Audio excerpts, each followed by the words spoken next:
So hello, this is Karen from the College of St. Rose Online Learning Services, and I'm going to discuss how to do group work in an asynchronous class.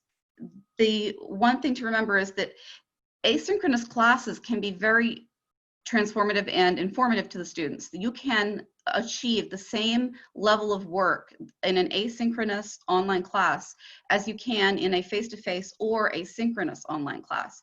It's just how you design your course. It's how you structure the assignments and your presentation on the learning management system. In our case, we're using Canvas. So as you can see, I'm sharing with you a document that gives a few guidelines. The important feature is that you create discussion boards in a way in which students can interact with each other.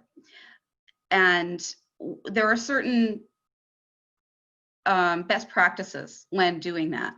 You want to prep the students at the beginning of the class to let them know what is expected of them.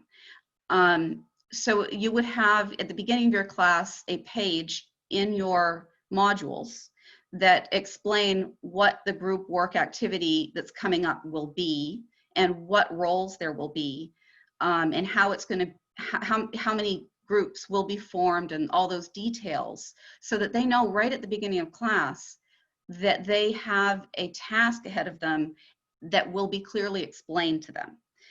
So here are some pointers. The asynchronous class should have a page at the very beginning. So in that page, you want to inform them of how many groups you will be creating, how many people will be in the group, how the groups will be formed, if students are going to stay in those groups for the entire class or if they will be switched up with different assignments, how long one particular group work activity will last, whether it's going to be 1 week or 4 weeks, and the role of each person in that group. After you have that information in your first module along with your syllabus, you can then prep them the week ahead, again, with a reminder. In some courses, instructors, especially asynchronous courses, instructors like to have an introductory page for that unit and then a summary page at the end of that unit to discuss with the students how things went, what points were brought up, if the instructor noticed any gaps in the people's learning.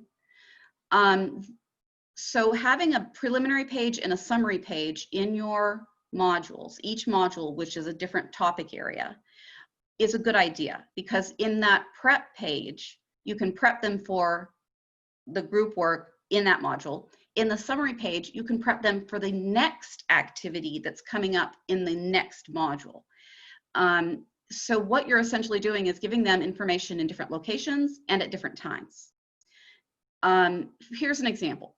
A biology class will have peer monitored discussions on specific topics in modules 3 through 7. It will stretch over 4 weeks. Each student will have the chance to monitor one discussion in their group. The class of 20 is divided into 5 groups of 4 by the instructor. The role of monitor will be rotated among the 4 students in each group, and the monitor must create the discussion stimulus in their post. So you would give them the power to create a post board, or you would already assign that group to a post board. And then that monitor, the student who plays the role of monitor, will then check that their group members have participated. So this is what the instructor would do. Includes a group work roles and procedures paragraph in their syllabus or underneath their syllabus in the first module. Then remind the students of the coming work activity in module 2, which is the module before that activity begins. They're prepping them and saying, next week we're going to do this, so remember. And then in the introductory page of Unit 4, you'll have all the information. The instructor explains the roles and the procedures. Then at the end of Unit 4, there's a summary page saying, this week's discussion was great. I noticed that people brought up this point and that point. Now we're going to discuss this next topic next next week, so be prepared for that. And then the instructor would do that for each of the 4 weeks that group work activity was happening. And then at the end of Unit 7, after the 4 weeks of discussion, monitoring, and lively debate, the instructor would have a summary page saying, this group work activity has brought up many points. People were confused about this topic, but I was very impressed with how informed people were on that topic. And I really liked the questions that you presented. This prep and summary gives presence to the class. The instructor is writing in I statements. I noticed this, I noticed that. I noticed you did this, you did that. That gives a lot of presence to the class in an asynchronous environment. So you want to use first and second person when you're writing your intro and summary pages. I'm going to give you an example. I'm going to show you a page or a text that an instructor might write in their prep page to let the students know this is what your roles are. So they would explain the activity and what's going to happen, and then they would give them the roles and the definitions of the roles. For example, the monitor would create the stimulus. The participants must respond to stimuluses with a 2-paragraph primary post, and then they have to respond to 2 of their group mates, so that they've got a discussion going among those 4 people. So that would be an example page of what the instructor has to post in their class. I highly recommend that you have a rubric attached that gives expectations of how their posts should look and what kind of interaction they do. You want to say what an exemplary post is. If it's requesting the student write 2 paragraphs, then you'd say in the rubric, you get 2 points if you have clear insights in 2 clearly written paragraphs. You'd get 1 point for only doing 1 paragraph or only mentioning a few points, and 0 points for not posting anything at all. So that rubric is something the students can look at and judge their quality of product. They know what they're going to be graded by. Now I'm going to show you one of my classes that has this in it, has this structure in it. Let's see, instructional design. Just a minute, let's try this. It should be, yes, it is this one, okay. You'll see that I have the substantive response rubric attached in my first module, which I labeled syllabus. There is the prep page at the very beginning that has the explanation of what we're going to do later in the semester, so be aware. And then further down, I have my unit introduction page. This is the unit we'll start discussing current topics. It's going to extend over 4 weeks. We'll be discussing this topic this week, and the participants have to write 2-paragraph posts and replies. So that is one of those steps where the instructor is giving information or reminding the students. Then at the end of the unit, you have a unit wrap-up page. And you would say, this week's discussion went well. I was surprised. I really noticed that people had mentioned location of school and size of school student body, because in this context, it was a discussion over the SAMR model, which is the model you assess technology by.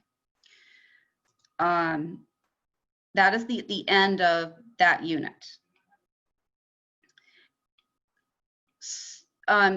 And then, of course, at the very end of all 4 weeks, you would have another one that discusses all of the topics that had been in the discussion groups.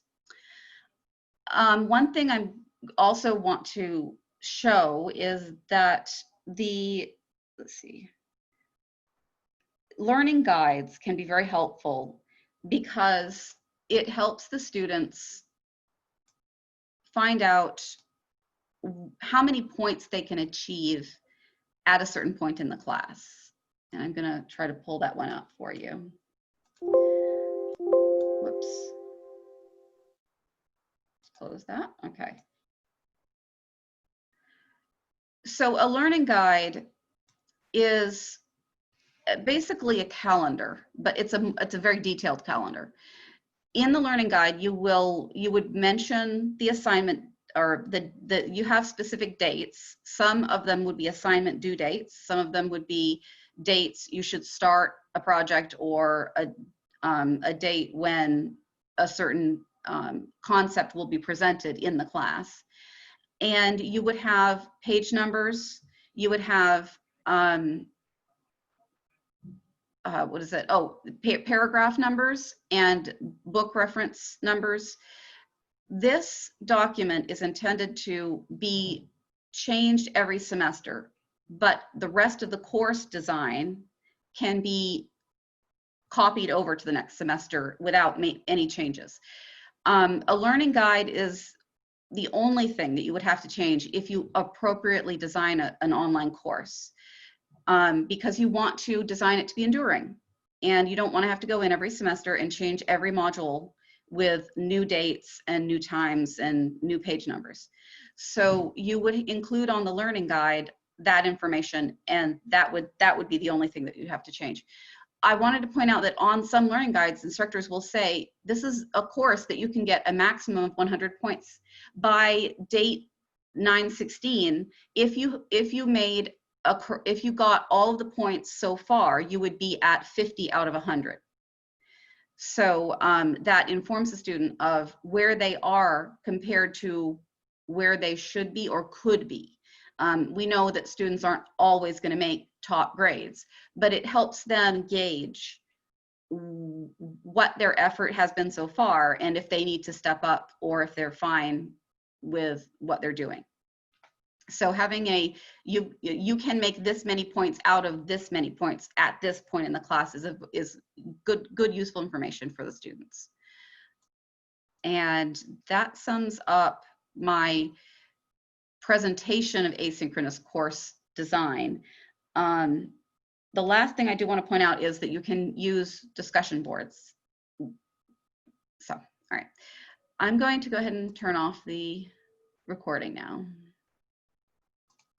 Okay.